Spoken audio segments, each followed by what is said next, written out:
Welcome to another video, and today I'm going to be showing you how to wheel swap the wheels on your car or truck 1/64th scale, and also how to even take apart the car.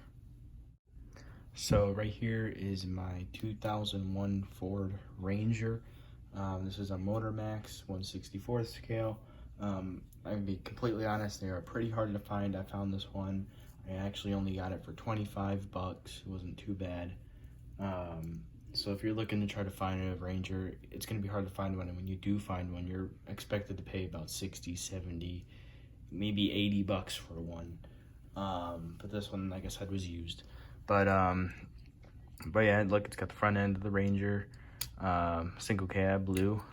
And yes, paint is chipped, so that's cool that, you know, some kid out there probably played with it. And, you know, I'm glad it got its use, but in my collection, I obviously don't wreck them and play with them all that much. Well, I do, but I take pictures of them if I'm playing with them. But anyway, so as you can see by looking at the front wheel, it's pretty well shot. You know, the back wheels are pretty well shot. This front wheel's also shot too. You can see when I turn it over, the wheels are totally all goofed up. So I'm gonna be wheel swapping this with some black wheels I got them in a package.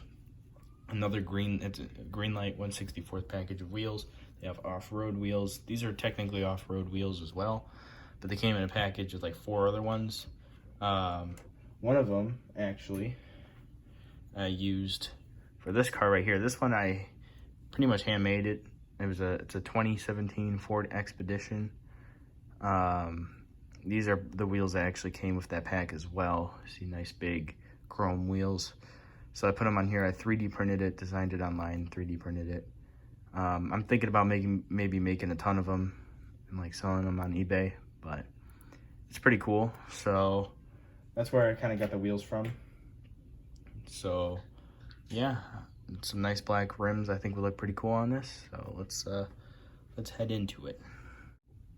Okay, so first of all, you need some tools to do this. You can't just do it by hand.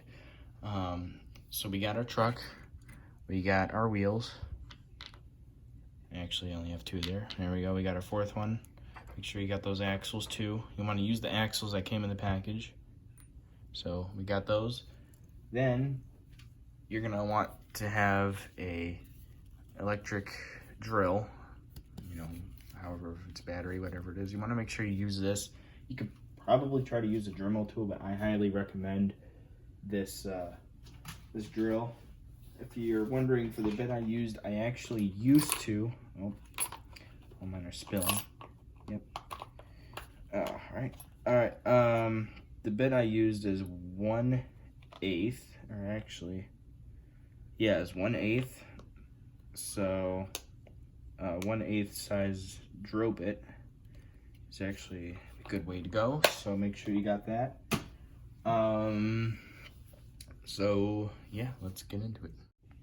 Now, another thing I want to mention when you're drilling is you want to be able to have leverage on the car. You don't want to just be tilting it all over the place, because if you're trying to drill, you're going to be going like this, and if you're trying to drill the front, it's kind of like mess, and you can't really just do it with one hand either. So what I recommend is try to have something to hold both the sides, since this is a truck. I have beds from other trucks I took apart. Now, you don't need beds from other trucks. You just need something to be able to hold it here and hold it in the front too, this way, so when you're drilling, you're gonna have little to no play going back and forth. Now, getting more into it, here's the drill bit. You gotta make sure you have your drill set to the right position. There you go, that's very well. Thing is, the camera's in the way, so I'm gonna have to move that in a second, but yeah, so you want to drill it about right here in the front and right here in the back. Now, you're like, oh, what do you mean? Well, here, I'll show you. Turn my light. There is a whole thing here, and there's another one here. This is what holds the bottom and the top of the car together. So you want to drill right on those pieces. Another tool I forgot to mention is if you want to be able to put the bottom back on, because that's kind of the only way you can put it back on, is to have a hot glue gun. Obviously this one is all used up, but have a hot glue gun too. I mean, that's at least what I use. You could probably use any other types of strong glue to hold this together, and you just have to get the bottom to the top together. I had that in another one of my cars. If you kind of remember the videos I have, or if you probably never even watched the other videos I had of taking my cars apart, yeah, this front end of this truck right here. So it's supposed to be a scrap truck, but the back end fell off, but I'm gonna make another video on that. Anyway, I drilled in the front here and I just patched it all up with hot glue because I wheel swapped. I put in dually wheels, so that's part of it. And another thing too is I had this truck, flatbed truck too. That bed goes with this truck. You can see where the tow hitch is, and in the front there I drilled it out. So this is plastic on this truck, so it's going to be easier to drill, want to mention. So so let's get, right into it, or what started. I keep saying that a lot today. I'm going to turn my light here, make it a lot easier. All right, so okay, maybe I gotta change this up. Give me 1 second. All right, here we go. Now let's show you. Okay, where did I put the drill? Oh, there it is. All right. So you don't want to go super fast. You want to go too slow. So speed on it can't give you a direct number, but want to see how I'm doing it just lightly. Don't keep going. Don't do that, because the thing is you may go through the bottom of the truck. You may go into the bed, and no one wants to do that. So just keep doing what I'm doing. Obviously put not as much force as you can, but put enough force and drill until you start seeing the metal bits or plastic bits kind of come through. So it's coming.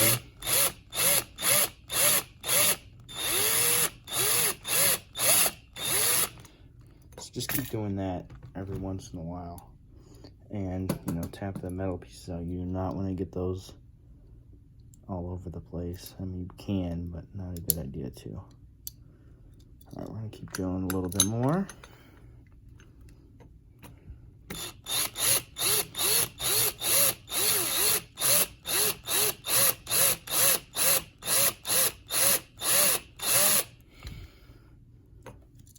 I don't blow on it either, because that's how metal pieces get everywhere, and you don't want to be picking those everywhere you go.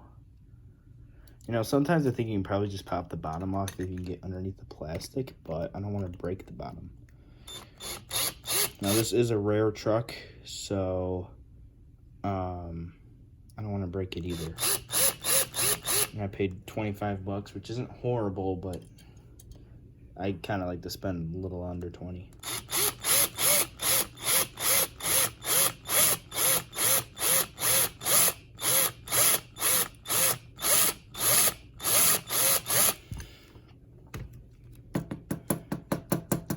So keep doing that until you start feeling the bottom of the truck being loose to where you can separate the top and the bottom.